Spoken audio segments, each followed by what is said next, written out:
Welcome बच्चों। आज की वीडियो में आप सभी का स्वागत है। आज चलते हैं अपने उसी टॉपिक पर जो हम आपको अब पढ़ा रहे कंजक्शन। कंजक्शन में हम आपको छोटा छोटा पार्ट आपको बताने का प्रयास कर रहे हैं। पार्ट 1 आपको बताया, पार्ट 2 आपको बताया। पार्ट 2 में हमने आपको कंजक्शन के टाइप बताए थे। पार्ट 3 में आपको बता रहे हैं कि there are two type of conjunctions, coordinate conjunction and subordinate conjunction. तो यहाँ नंबर 1 कोऑर्डिनेट है, नंबर 2 आपका सबऑर्डिनेट है। आज बारी है सबऑर्डिनेट कंजक्शन की। ठीक है, यह सबऑर्डिनेटिंग कंजक्शन इसकी बारी है। यहाँ आपको बता रहे हैं सबऑर्डिनेटिंग कंजक्शन। तो सबऑर्डिनेटिंग कंजक्शन होता है कि जो दूसरे, यदि एक सेंटेंस जो होता है मेन सेंटेंस, वो दूसरे के सेंटेंस के ऊपर आधारित होता है। एक क्लास जो होती है फर्स्ट क्लास, वो सेकंड क्लास के ऊपर आश्रित रहती है। उसे हम हिंदी में कहते हैं आश्रित उपवाक्य या सबऑर्डिनेटिंग कंजक्शन, सबऑर्डिनेटिंग क्लास कहा जाता है उसे। ठीक, एग्जाम्पल से देखते हैं कि he can not walk because he is weak. दूसरा एग्जाम्पल है we know that God is almighty. First में देखते हैं ही कैन नॉट वॉक, यानी वह चल नहीं सकता। क्यों नहीं चल सकता है? Because, because he is week, वह कमजोर है इसलिए नहीं चल सकता है। वह कमजोर है क्योंकि, ये क्या बताएगा? रीजन आपको बताएगा ना चलने का कारण क्या है। बिकॉज, बिकॉज क्या बताएगा? रीजन।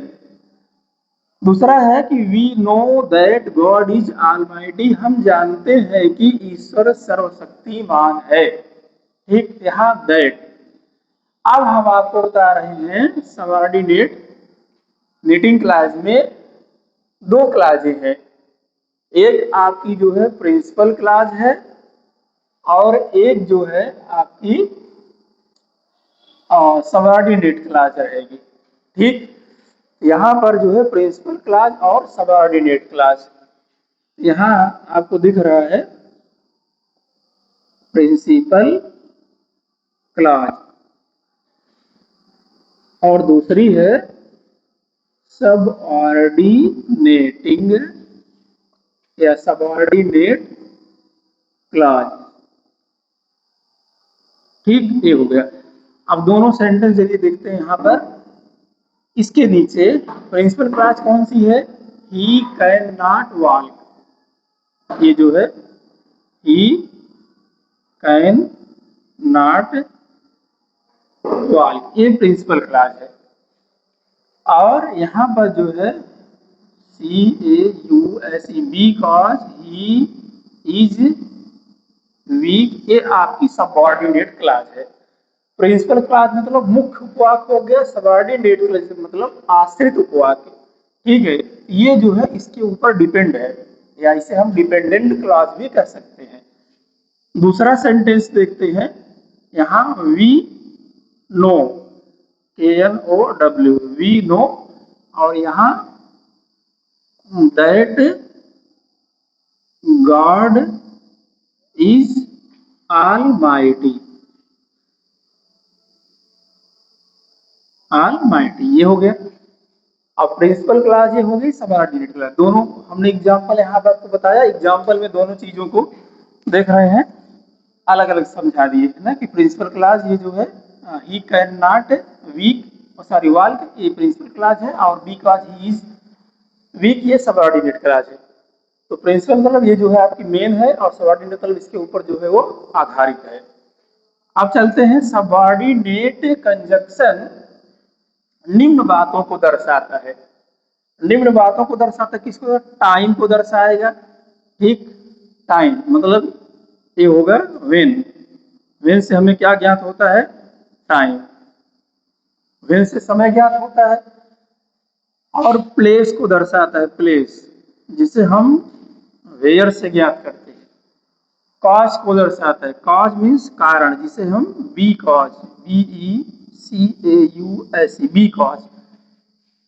तो व्हेन टाइम ज्ञात करेगा, वेयर प्लेस ज्ञात करेगा, बिकॉज कॉज मीन्स कारण को जानेगा।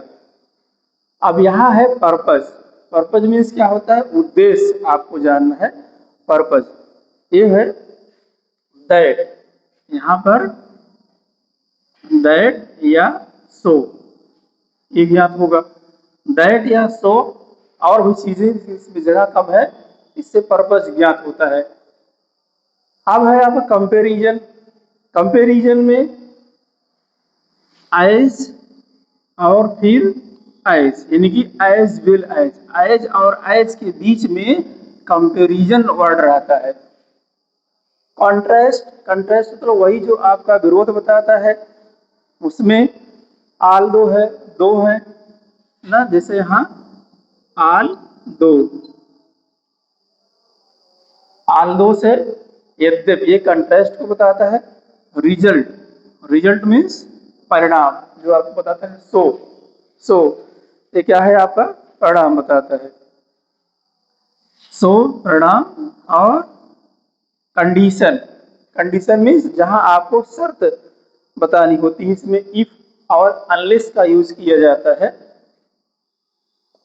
इफ या अनलेस, अनलेस का यूज किया जाता है। और है मैनर, मैनर मीन्स आपको समझते तरीका, जहां आपको तरीका ज्ञात करना होता है। मैनर में आपको एज, एज, इफ, ये सब मैनर ज्ञात करने के लिए वर्ड का यूज किया जाता है। सबऑर्डिनेट कंजंक्शन जो निम्न बातों को दर्शा रहा है, टाइम को, प्लेस को, कॉज को, पर्पस को, कंपैरिजन को, कंट्रास्ट को, रिजल्ट, कंडीशन एंड मैनर, इसमें हमने आपको मेन मेन वर्ड को बताया कि इनसे आप पहचान सकते हैं कि किसमें क्या है। सो से रिजल्ट आता है, इफ और अनलेस से कंडीशन आता है, एज विल एज से इफ से मैनर होता है। तो मेन मेन शब्दों को आपको हमने बताया है। अब आगे इसमें वीडियो में आपको क्या बताएंगे, रूल्स बताएंगे। ठीक है, आज की वीडियो में बस इतने पर एंड करते हैं। आगे की वीडियो में रूल्स बताएंगे कि कोऑर्डिनेटिंग और सबऑर्डिनेटिंग कंजंक्शंस की क्या रूल्स हैं। यहीं पर वीडियो को समाप्त करते हैं।